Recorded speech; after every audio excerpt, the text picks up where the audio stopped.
Meaning of impossibility.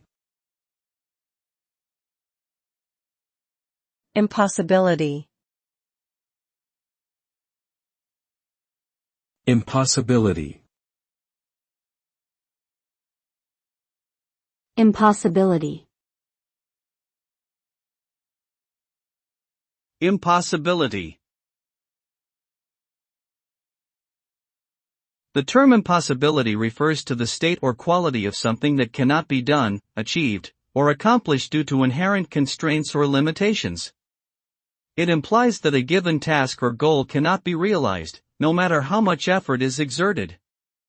The concept of impossibility can apply to many areas of life, including science, technology, politics, and personal endeavors.